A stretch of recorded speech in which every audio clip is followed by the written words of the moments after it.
Assalamualaikum warahmatullahi wabarakatuh.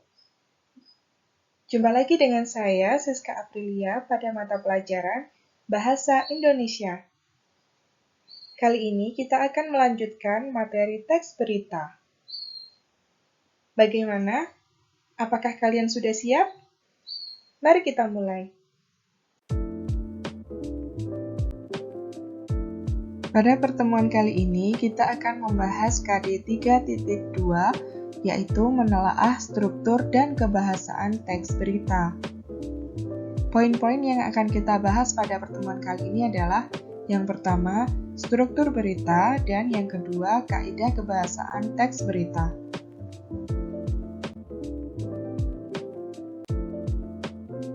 Poin pertama, struktur teks berita.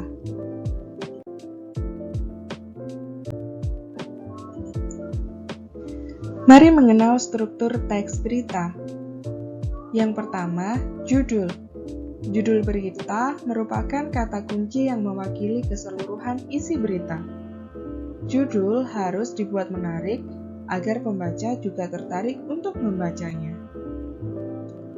Judul ditulis menggunakan huruf kapital, kecuali kata depan atau preposisi, kata penghubung atau konjungsi. Silahkan simak contoh di bawah.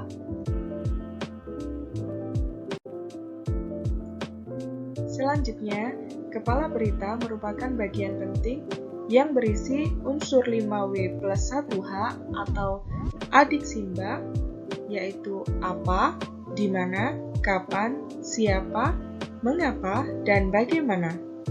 Yang dimana dalam kepala berita minimal mengandung 4 unsur seperti apa, di mana, kapan, siapa, dan unsur lainnya seperti mengapa dan bagaimana, dijelaskan di dalam tubuh berita. Sedangkan tubuh berita merupakan lanjutan isi berita yang dapat menginformasikan secara lebih rinci mengenai alasan dan kronologi peristiwa dalam berita terjadi. Pada tubuh berita, biasanya memuat unsur mengapa dan bagaimana. Selanjutnya, ekor berita merupakan isi data yang tidak terlalu penting dalam berita, sebagai pelengkap saja, boleh ada, boleh tidak. Jika dihilangkan bagian ini, maka tidak terlalu berpengaruh terhadap pokok bahasan berita tersebut.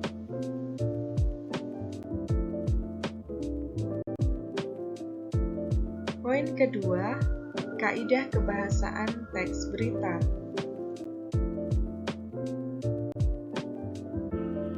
Kaidah kebahasaan teks berita.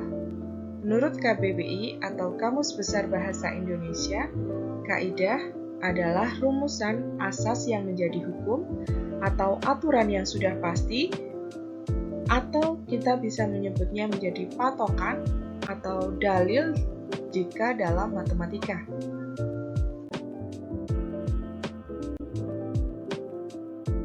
Kaidah kebahasaan yang digunakan dalam teks berita yang pertama adalah menggunakan bahasa baku.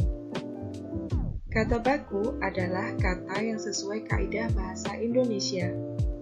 Sumber utama yaitu Kamus Besar Bahasa Indonesia atau sering kita singkat dengan KBBI. Kata baku umumnya sering dipakai pada kalimat yang resmi, baik itu dalam suatu tulisan maupun dalam sebuah pengungkapan kata-kata.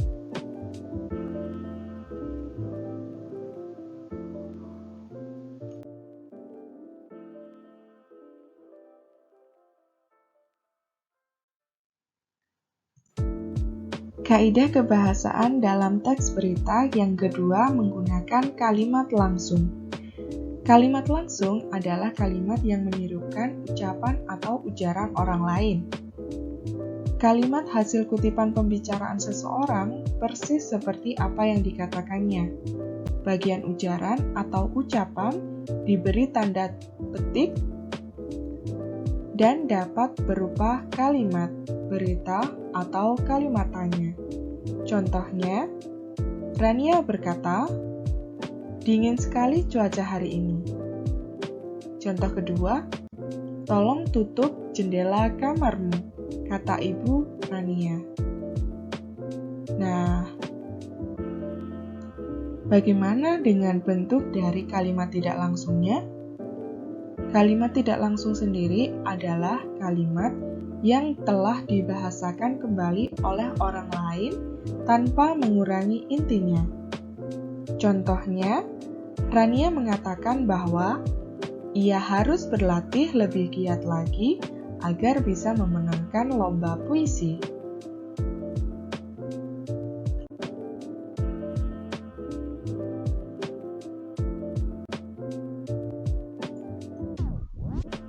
Kaidah kebahasaan dalam teks berita yang ketiga menggunakan konjungsi bahwa. Konjungsi artinya kata penghubung. Lalu, konjungsi bahwa itu termasuk ke dalam jenis konjungsi penerang yang fungsinya untuk menerangkan suatu hal. Kata hubung bahwa dalam teks berita biasanya dipakai saat perubahan dari kalimat langsung menjadi kalimat tidak langsung. Contohnya, Divi mengatakan bahwa dirinya akan mengikuti lomba pantun tingkat nasional pada minggu ini untuk mewakili sekolahnya.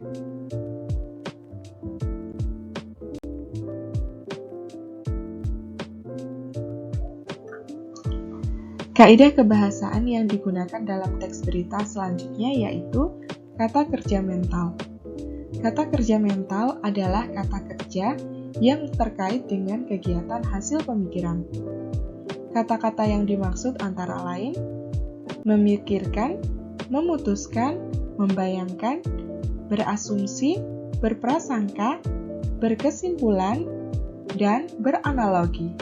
Contohnya, Kia membayangkan seandainya dirinya dapat mengikuti lomba puisi tingkat provinsi.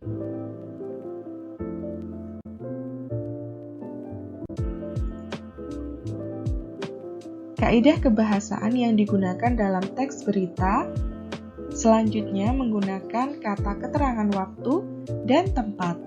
Contohnya, sekitar pukul 9:12 waktu Indonesia bagian Barat, Kia selesai mempelajari matematika di rumah Karina. Keterangan waktunya pukul 9:12 dan tempatnya ada di rumah Karina. Maksud dari konjungsi temporal itu yakni urutan waktu. Contohnya, sekitar pukul 9:12 waktu Indonesia bagian Barat, Kia selesai mempelajari matematika di rumah Karina. Setelah itu, Kia bergegas untuk pulang ke rumah. Yang terakhir, kaidah kebahasaan yang digunakan dalam teks berita yaitu menggunakan konjungsi temporal. Masih ingat apa itu konjungsi? Ya, konjungsi yaitu kata penghubung. Lalu, apa pengertian dari temporal? Terima kasih telah menyimak video ini dengan baik. Sampai jumpa di video selanjutnya. Semoga bermanfaat. Saya akhiri, wassalamualaikum warahmatullahi wabarakatuh.